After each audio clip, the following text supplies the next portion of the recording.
नमस्कार, हमारे चैनल पर आपका हार्दिक स्वागत है। मैं आशा करती हूँ आप सभी लोग स्वस्थ होंगे। चलिए मैं आज आपको इस वीडियो के माध्यम से यूनिफॉर्म सिविल कोड के बारे में कुछ जानकारी देने वाली हूँ, जो कि सभी को जानना बहुत ज़्यादा महत्वपूर्ण है। चलिए वीडियो को शुरू करती हूँ बिना किसी देरी के। यूनिफॉर्म सिविल कोड समान नागरिक संहिता का अर्थ है ऐसी व्यवस्था और कानून का संग्रह जिसमें सभी नागरिकों, जिसमें हिंदू, मुस्लिम, सिख, ईसाई, बौद्ध, जैन या फारसी एक समान रूप से नियम का पालन करते हो। शादी, तलाक और जमीन जायदाद के बंटवारों में सभी धर्मों के लिए एक ही प्रकार का कानून लागू हो। इसे ही समान नागरिक संहिता कहा जाता है। संहिता का अर्थ है कोड, जिसको हिंदी में आचरण के नियम कहा जाता है। संहिता को दो भागों में बांटा गया है। पहला आपराधिक संहिता, जिसको क्रिमिनल कोड कहा जाता है। दूसरा नागरिक संहिता, इसको सिविल कोड कहा जाता है। क्रिमिनल कानून में चोरी, लूट, मारपीट, हत्या जैसी आपराधिक मामलों की सुनवाई की जाती है। इसमें सभी तरह के धर्मों या समुदायों के लिए एक ही तरह के कोर्ट प्रोसेस और सजा का प्रावधान है। सिविल कानून शादी, ब्याह और संपत्ति से जुड़ा मामला सिविल कानून के अंदर आता है। भारत में अलग अलग धर्मों में शादी, परिवार और संपत्ति से जुड़े मामलों में रीति रिवाज, संस्कृति और परंपरा का खास महत्व है। यही वजह है कि इस तरह के कानून को पर्सनल लॉ भी कहते हैं। जैसे मुस्लिमों में शादी और संपत्ति का बंटवारा मुस्लिम पर्सनल लॉ के जरिए होता है, वहीं हिंदुओं की शादी हिंदू मैरिज एक्ट के जरिए होती है। इसी तरह ईसाई और सिखों के लिए भी अलग पर्सनल लॉ है। यूनिफॉर्म सिविल कोड के जरिए पर्सनल लॉ को खत्म करके सभी के लिए एक जैसा कानून की मांग की जा रही है।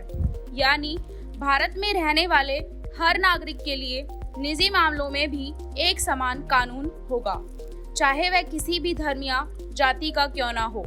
जैसे पर्सनल लॉ के तहत मुस्लिम पुरुष 4 शादी कर सकते हैं, लेकिन हिंदू मैरिज एक्ट के तहत पहली पत्नी के रहते दूसरी शादी करना अपराध है।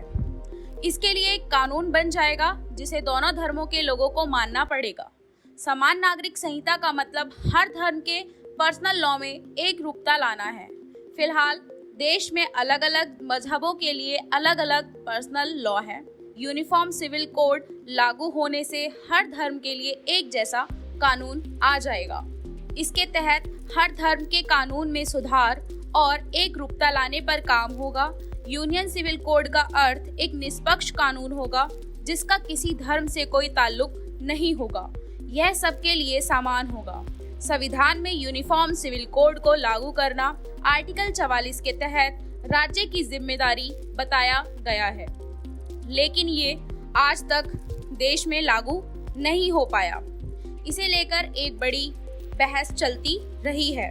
भारत में हिंदुओं के लिए हिंदू कोड बिल लाया गया।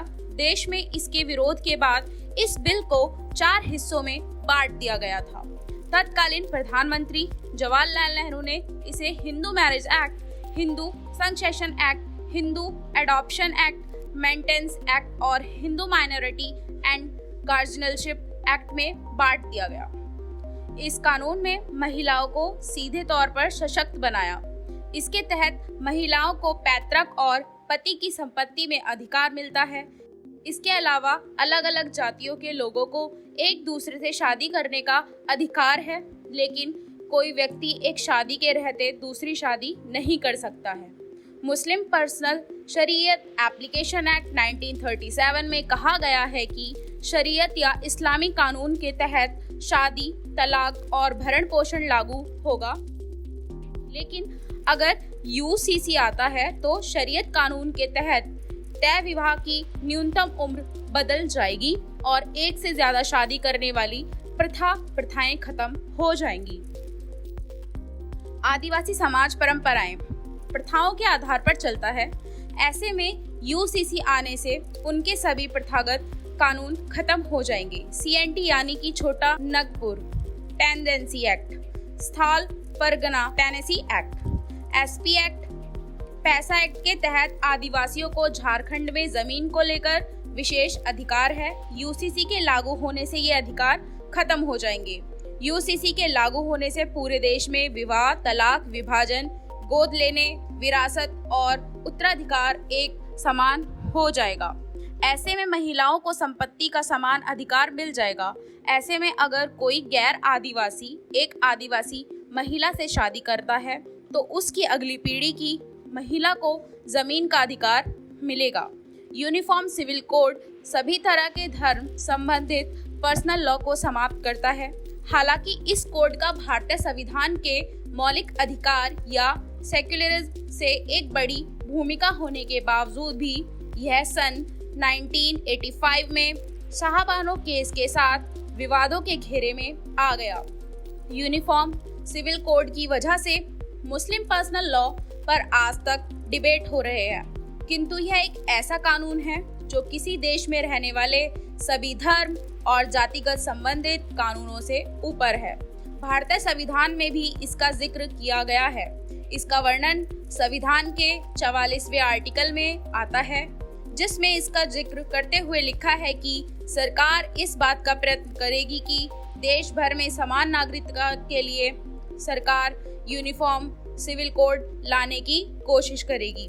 तो यहाँ यह देखना होगा सरकार यूसीसी को लेकर आती है, क्या क्या चेंजेस करती है, और अगर इसको गलत तरीके से लागू करती है तो पूरे भारत में इसका असर पड़ेगा। आपका यूसीसी को लेकर क्या विचार है? इसको आना चाहिए या नहीं आना चाहिए, और अगर आना चाहिए तो इसमें क्या क्या चीज़ें देखी जानी चाहिए, आप हमें सेक्शन में बता सकते हैं। वीडियो अच्छी हो तो इसको लाइक, शेयर, सब्सक्राइब ज़रूर करें। चैनल को सब्सक्राइब करना बिल्कुल ना भूलें।